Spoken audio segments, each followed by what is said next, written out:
Brigid, Ron, welcome to the Stark Reflections podcast. Thank you. Thank you so much for having us on. This is going to be fantastic fun. Yes, It, thank you. it's so cool because I'm trying to remember the last time we saw one another in person. Was it 2019? Was that the last time? No, 2020, February. Oh my God, that's Yep. right. We snuck it in before everything went in that Yeah. handbasket. Uh, That's so, right. There were a few folks in the hotel there that were wearing masks at the time, and there was lots of gnashing of teeth and concern, but we just managed to squeak it in. wow, yeah, that's true. It was just I think maybe one of the last events I remember doing before everything shut down.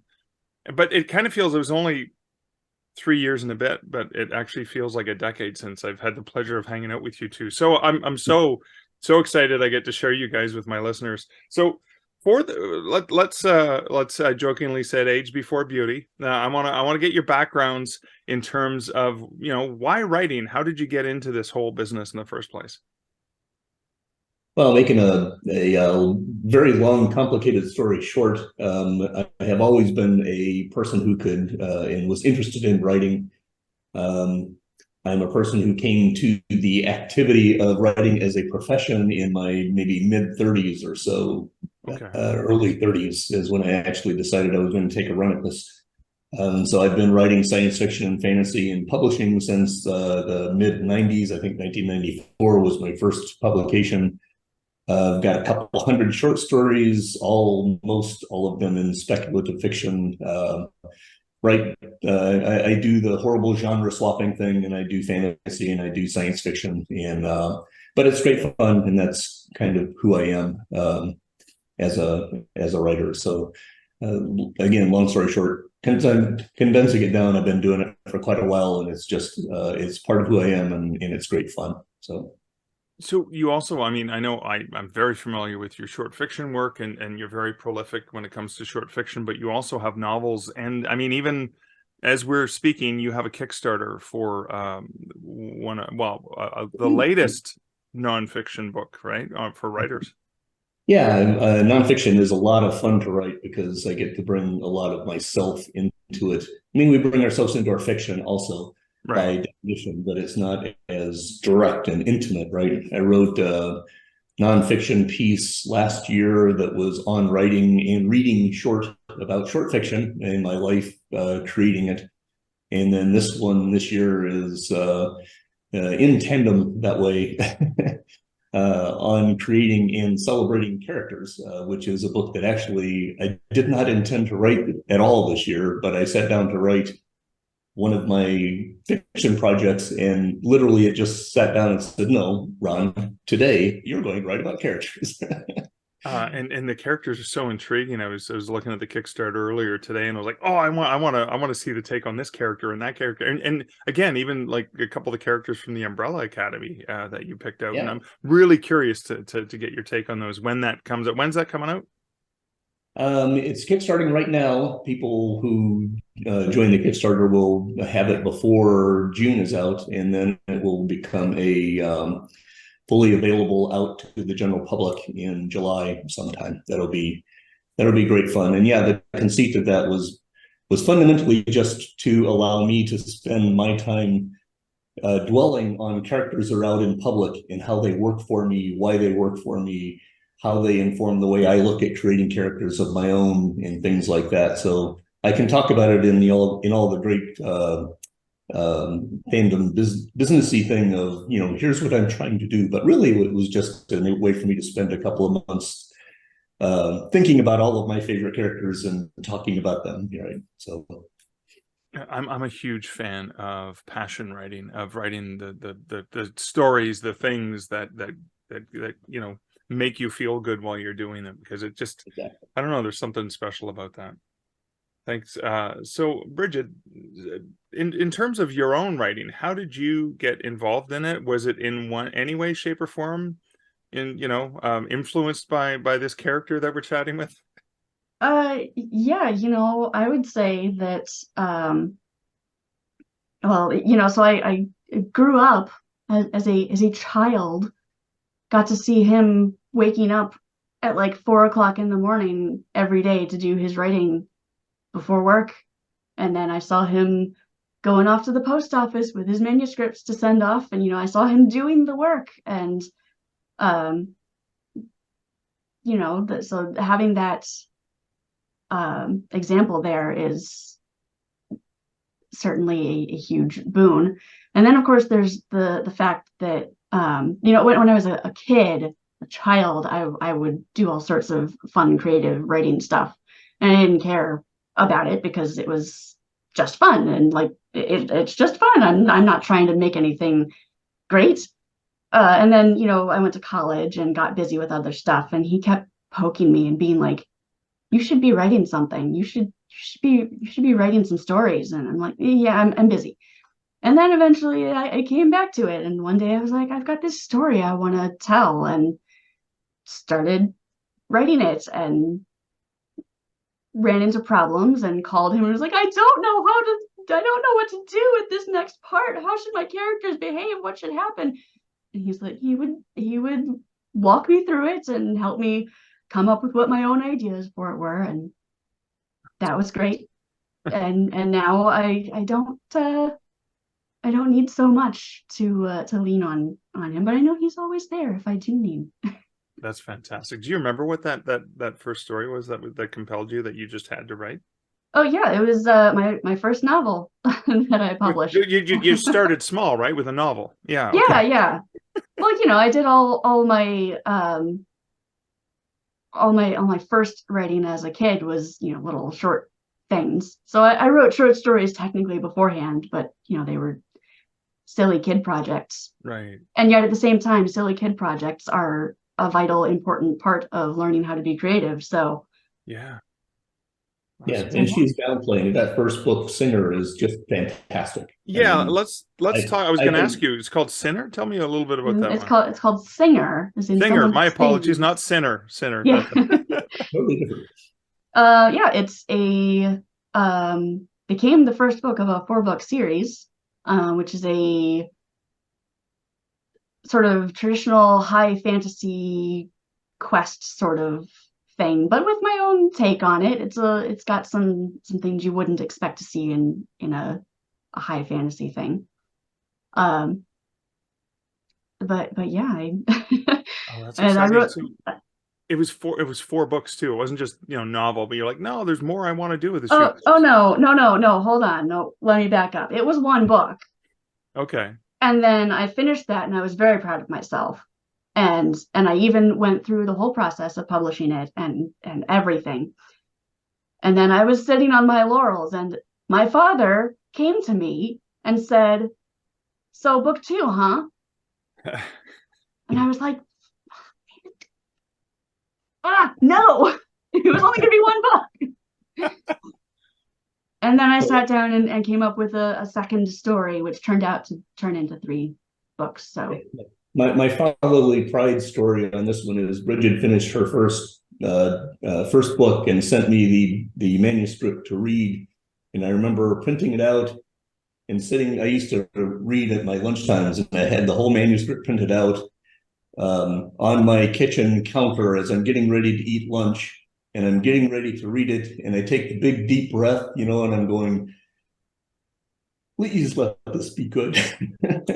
And I started reading the first page, and I read the second page, and I read through the full first chapter, and I had to set it. I pushed it away, I set it aside, and I started walking around my house saying, "Oh my God, this is amazing! This is so good!"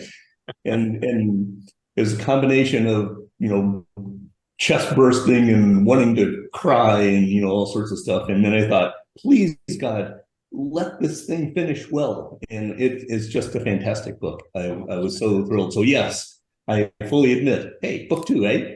What's up? Anyway, I can talk for the entire hour about how great Brigid is. oh well, you don't have to do that. Not a proud father at all in any way, shape, or Not a form. proud father at all, but as a writer, Brigid is turning into a spectacular writer. So I'm so proud of that. Thank you. I met you two as a team. At the West Coast workshops with Dean Wesley Smith and Christine Catherine Rush, and And from the moment I first met you guys, you were a powerhouse team. And I was really curious about the dynamics of the father-daughter relationship as creative people. And I'm curious about, obviously you supported one another, you understood one another because you were writers, but how did that evolve? Like where did you start to team up? Where did that come from? Brigid? Yeah, I don't know. I feel like it was just sort of a natural step to take. I mean, I am incredibly lucky in that I have excellent parents, and um, the kind of parents who were good parents to me when I was a child and needed parenting, and are now that I am an adult, good friends. And we are capable of working together and maintaining our relationship. And I am fully aware that that is not a thing that happens very often at all. Um, so I'm quite used to telling people that, oh yeah, my dad and I are working on this thing together, and getting the reaction of, what? You're writing books together? What, are you crazy? Do you hate yourself? Like, no, we work together really well. And it just felt like, once I felt like I know what I'm doing with this writing thing. Hey, I've got something going on here.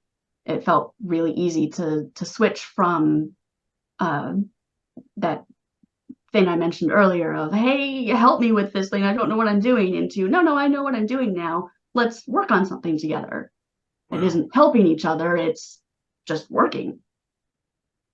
Yeah. And Mark, I know you collaborate also. I think there's one of the key elements, I think, of any good collaboration. I've collaborated a couple of different times with a couple of different people, and sometimes it works really well, and sometimes it doesn't work quite so well. And I think one of the major aspects of that is being able to accept the other person, right? Accept the other person and their creative ideas and the things.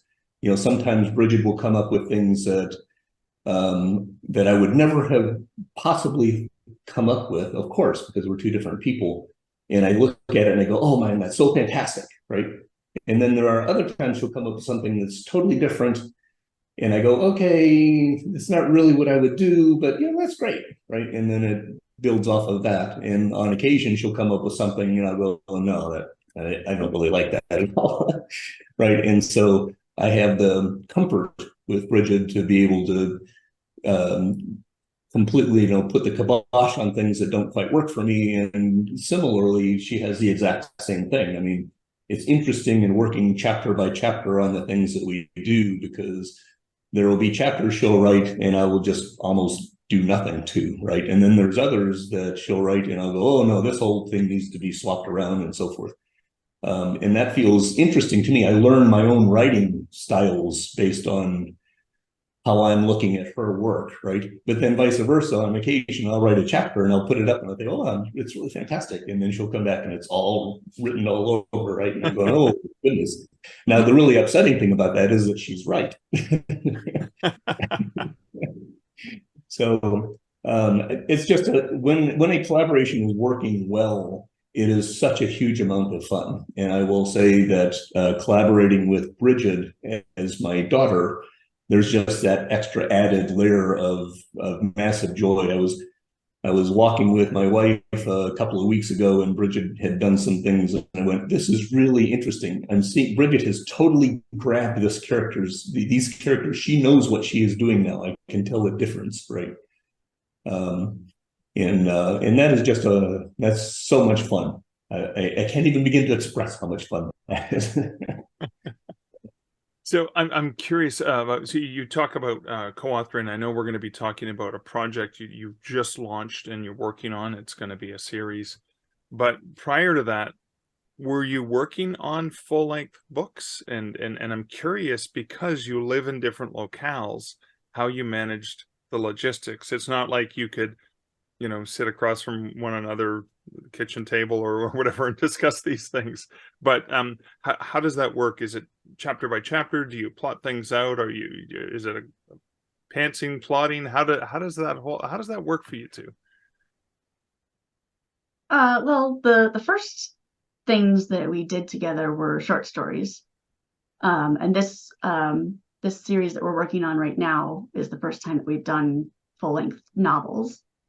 And for the short stories, the first pieces that we worked on together, I want to say that they actually came together at the anthology workshops, where in the evenings we'd be sitting in our hotel room and saying, okay, we want to write a story together. What's the story going to be? And oh, maybe it's this, and maybe there's this character, and literally having that face-to-face conversation, just throwing the ideas around.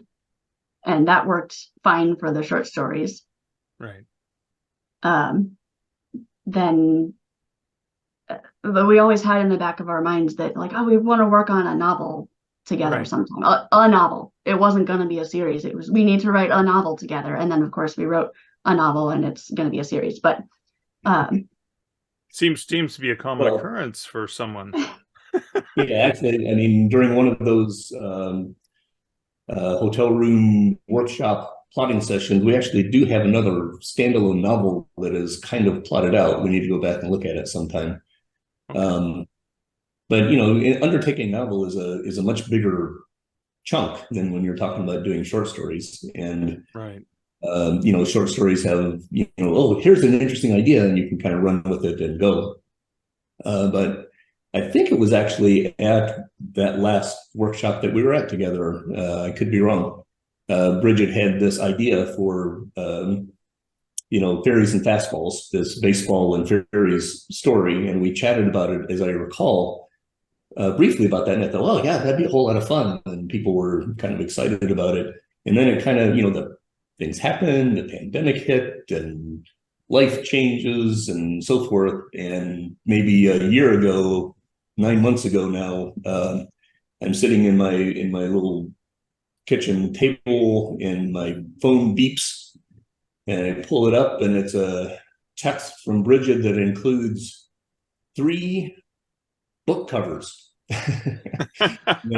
There are 3 mock-ups for the 3 books that turned into Home Run Enchanted. Was the first one that was released in March on opening day of the baseball season. Curveball First should be, knock on wood, released over the All-Star break this year. And then our 3rd book, which is tentatively titled Outfield Magic, should come out if things work well for the playoffs of this year. But yeah, it's the whole conceit of baseball and fairies, and I have to tip the cap to Brigid for taking the initiative to get things rolling on this one, because it has been a whole lot of fun again. I'm absolutely fascinated, knowing your passions for magic, fairies, baseball. Yeah, all the baseball stories that came up over the years that you wrote for the workshops. So the fact that you asked about pantsing and you know, planning, right? Brigid, our styles are extremely different. Really? In that sense, because Brigid is a person who meticulously plans out everything she does. One of my favorite stories in the early days, before she was really doing stuff, when she was working on her first book, at one point I picked up, she showed me her notebook. She allowed me to see her notebook. I would not do that without consent. And, you know, it was like the Amadeus movie with Salieri and Mozart, right? I pick up this handwritten tome, right? And it's perfect. And on the rare occasions where she has marked out a word, she literally just marks out the word and goes on, right? I mean, she really likes to plan things out in intimate detail. I tend to, these days, no longer plan it at anywhere close to that level. My planning tends to, you can see on my back of the wall, you see little charts there. Those are full books. That's the amount of planning that I do when I do it myself. So for this particular set of books, we have actually kind of hit a bit of a middle ground, in the sense that we talk together with Skype and other types of things and plan out kind of where we're going. And then we have assigned each other chunks of the work that have been dependent upon the kind of story that we're writing and so forth. The first book we split out a little bit by what's in the fairy realm and what's in the baseball realm, and the second book has been more about the plotting and where the structures go, who's responsible for each chunk. But then, of course, at the end of the day, we're getting in and totally revising each other's work and so forth. But I'd say it just kind of morphs. I love that. Could you explain the premise behind this trilogy? Because we've loosely talked about the fairy realm and the baseball realm. No, hockey realm, come on. But the baseball realm and the fairy realm. But so what is this this trilogy? What is this universe? Can you guys describe it? Well, the initial idea that I had a couple years ago now was basically goes from, I like to write about fairies.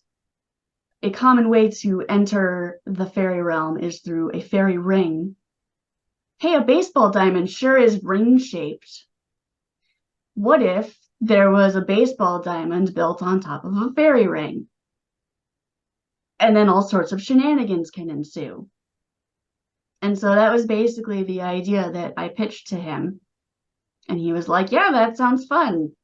And then we didn't come up with anything for another couple of years until finally one day, the idea came back to me and I was like, that's a good idea. We should do that. And I sat down and thought about it a little bit and threw some ideas onto the page and solidified that it was going to be a high school baseball team, with one of the players being our main character. And basically the premise of the first book is this player gets transported after hitting a home run into the fairy realm, and then has to play baseball in the fairy realm in order to win her freedom. Wow. Essentially. Yeah, and there's the conceit on the fairy realm baseball thing is that there's the main character gets converted transferred portaled, moved into the fairy realm, and discovers that much of the fairy realm and the fae are very chaotic and political, and relationships and different courts and so forth. What has occurred here fundamentally is that baseball is the binding force inside the fairy realm, inside the fae realm. And so baseball magic occurs when the fairies in fairy realm play, and that stabilizes everything, right? So what happens as the world quests for the baseball magic, fairy magic, and things go awry, and you've got your brownies and your fawn and your Sealy court and your unsealy court and the wild hunt all mixing and matching and trying to play baseball in their own particular ways, which of course the rules in the way baseball works in the fairy realm do not completely comply with the way they work inside the real world, mortal world. And so those are really fun tropes to play with and fiddle around with, and the character sets are just great fun. And then of course we're beginning to work more toward into book 2 for ourselves, and the bleed through, right? What happens? You have two worlds and they don't always necessarily stay apart. So especially when you get your characters moving back and forth between them, and the games change and so forth. So it's a really fun world. It's a really fun world to play in and to start to bend reality in both sides of that fence. And although Brigid does plan things out meticulously, occasionally she'll come up with something and I'll go, oh, that wasn't correct completely in the plan. But I can see that the great thing here is she is so much deeper into the Fey world, right? So she understands all the genre things about that and so forth. And so I'm actually running into those and finding them exciting because I don't know them as well as she does. And so or occasionally she'll put something in place and I'll go, oh no, I think we ought to do it this way. And she says, no, Daddy, that's the way that it works. You can't Yeah, change. That's the way that it works. with the first book, we literally split up the work. We sat down and plotted out this happens in chapter 1, this happens in chapter 2, all the way down through all the chapters, and it worked out such that there were basically the same number of chapters, that like 14 chapters have baseball happening in them and 14 chapters don't. And so we were able to actually split up that work to be like, okay, he's going to write the ones that have baseball actually happening in them. Right. And I'm going to write the ones that are more about like how the fairy realm works and all that stuff. That hasn't been quite the way we've been able to do it in book 2. That's just not the same structure, but for an intro.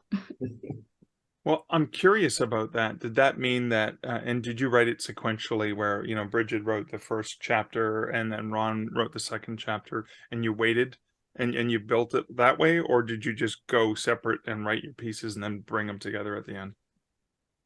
In book 1, it was much more like that, where we would write, one of us would write one chapter and then post it, and then the other would read it and make whatever changes we were going to make. And then maybe I would write the next chapter and then we do that. And then maybe there were some chunks where like, okay, these next 3 chapters are mine to write because of that break that we were, that division we were talking about. But so it was much more straightforward, I guess, with book 1. Book 2 is a lot more complicated. And it's turned out much more, we're jumping around a lot more, and it's more complicated, so it's not going that way. And I think as the worlds collide and get into each other, right, in the fairy lords work with the business aspects of the mortal world and the players intermix and so forth, that demarcation, that split kind of changes. It also kind of calling back to the planning and pantsing. I would say the first book that we put together, that went pretty cleanly and smoothly. As we get into the second book, it becomes more complex and it didn't work quite as well. Plus, I don't think that we outlined the second book as well as we outlined the first book, because about halfway through, I probably am the most guilty party, but Brigid did a little bit too. We kind of jumped the rails of the original plan, right? So we got about halfway through, and at that stage we were struggling with how to work and so forth. And I would say our skill sets started to come to play a little bit more, right? I do write more into the dark. I write more discovery kind of writing. And so at the very end of the first draft of book 2, I said, okay, just let me power through and finish this chunk, right? And it's going to be raw and rugged and so forth, and you're going to want to throw up over it at times. But at least it will be done and we'll see it. And at that stage, we can then do the collaboration stuff. So in that sense, we got about 2/3 of the way through. We then used my skill set to finish the whole thing. And then she went back in and restructured everything from that point and said, okay, here's how I think it really ought to work. And at that stage, she rewrote the whole thing, and we're now closing through to the end here. So it's been the beauty of this in my mind is that even the planning of it and the writing of it and who does what and what the plot is going to look like, everything has been built around who we are and where our skills lie the most before it's all said and done. And sometimes for practical purposes and other times for just the way we are. I feel very comfortable and very happy that Brigid lets me do the things that I want to do, and I take great joy in turning around and saying, well, nope, she didn't like that. She wants to do it this way. And at the end of the day, the story is massively so much better for it. We just for book 2, I've just finished writing a particular scene that I won't get into for spoilers purposes, that was not going to be in book one at all. But when she finished looking at that second pass, she goes, "Oh no, we need to have these kind of things in here." And blah, yeah, that works. That's fantastic. Right. Awesome. So, really excited to see what people think about this second book too. Now, earlier, Brigid, you had said you posted a chapter. So that makes me really curious about the logistics. Again, you're in different states, you're far apart. What are the tools that you're using for the collaboration? I mean, outlining tools, drafting tools, rewriting tools. You mentioned Skype, right? We get together and you discuss that. I just really want to break this down for other people maybe considering collaborations. And how do you do it? Yeah, we've been making judicious use of video calls to have our meetings. And then we have a Google Drive folder where we keep all of our notes, all of our outlines, and all of our chapters as individual documents. So chapter one is its own document, chapter two is its own document. And I've never actually worked that way before. I've always had just, here's my novel document and it's all the chapters together and, just write through and maybe jump around if I need to, but it's just one document. But it was much easier to do collaboration work in chapter by chapter format. Because I would write one chapter and he'd be writing another chapter. And so we could be working on them at the same time, but, And that includes, everything from the actual manuscript and the story. I mean, we're talking a lot about the story stuff, but, we're releasing these independently. I mean, we're independently published writers. And so that includes, we're working on covers together. She used a different program than I use to create our covers. We're both moderately skilled people when it comes to doing all of the work. But I ended up pulling the files, pulling programs that she uses, and so we have another set of folders on that shared drive that include all of our graphics and all of our cover stuff. Right. We've got another set around product descriptions and blurbs and so forth. So I mean, this is a complete. We've created a shared environment out there on in this case, Google Drive. I know other people use Dropboxes and things like that. We could probably be a little bit more disciplined about some of our naming structures and things like that, because it's starting to get a little bit messy now that we're in the middle of book 2 and moving into book 3. And someone's saying, "I told you so, Dad. I told you we should have been more organized."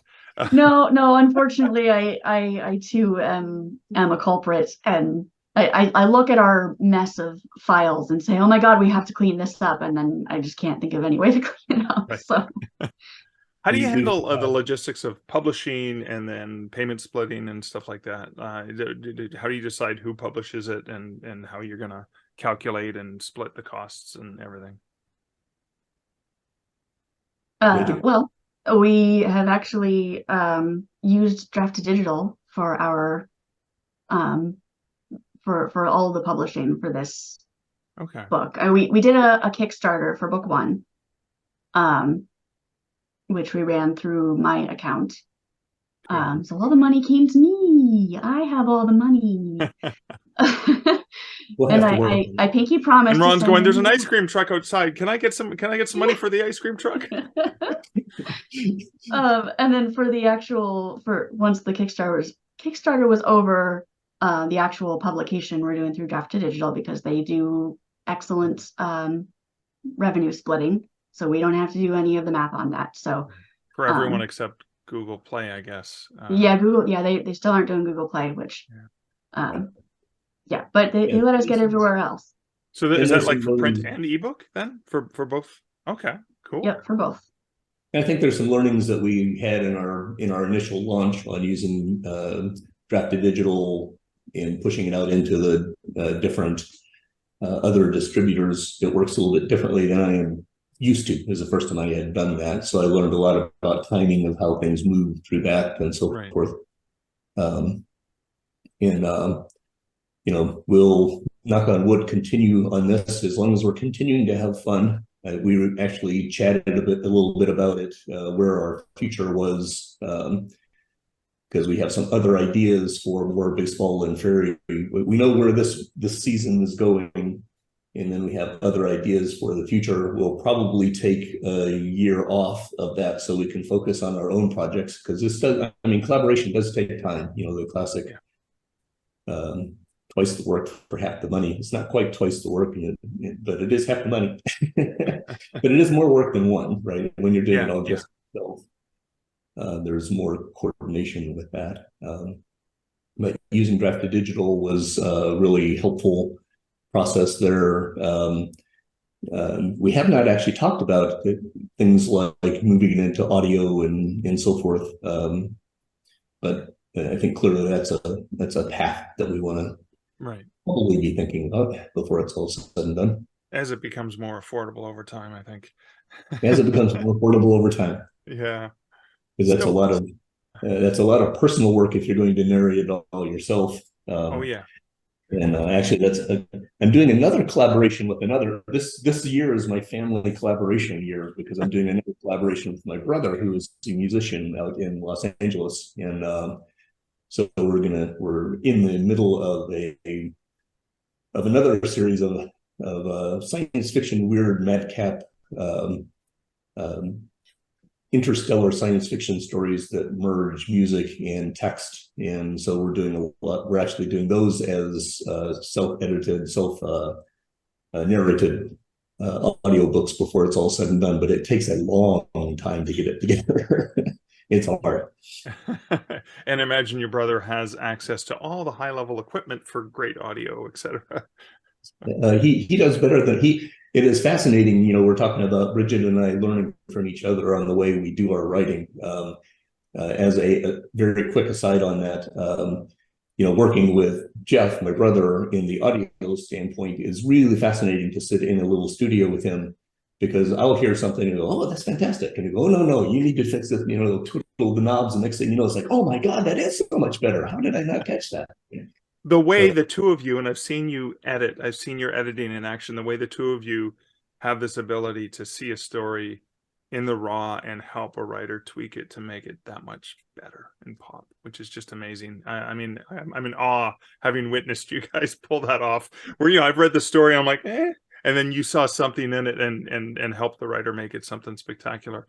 Okay, I could talk to you guys for hours, and so great to catch up. But as we near the end, I'm just curious, separately, what you would offer as advice for somebody who is considering collaborating or considering collaborating with a beloved family member. Maybe I'll start with Brigid this time. What's some advice you may offer to someone who's kind of considering checking out these types of things?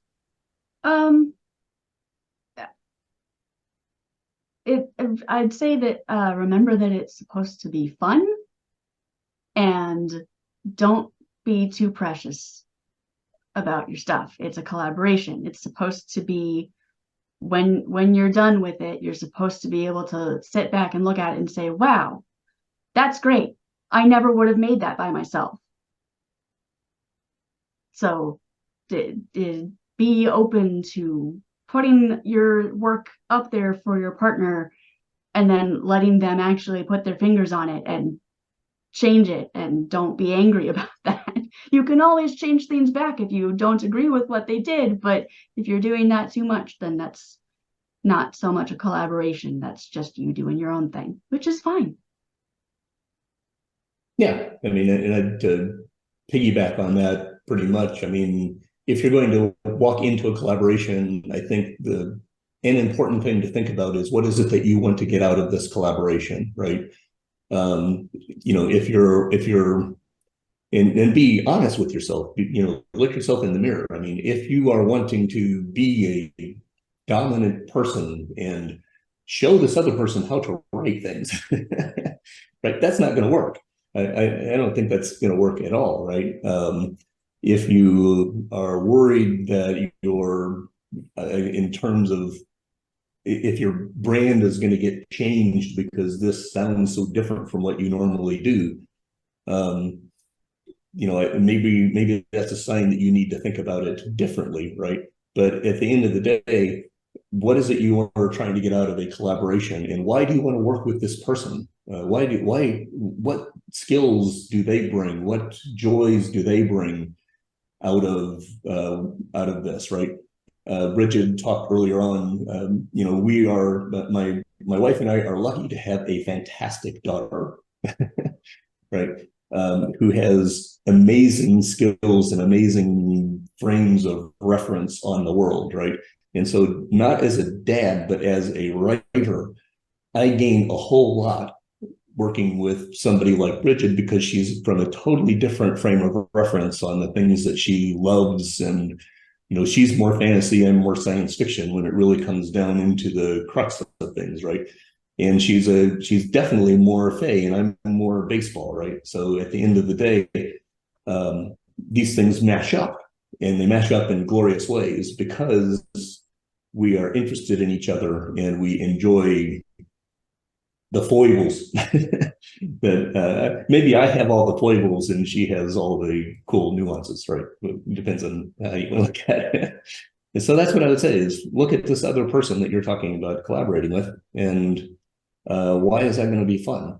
Because if it's like Brigid said, if it's not going to be fun, boy, that's really uncomfortable. You better be having fun with it. And it's obvious you two are continuing to have fun.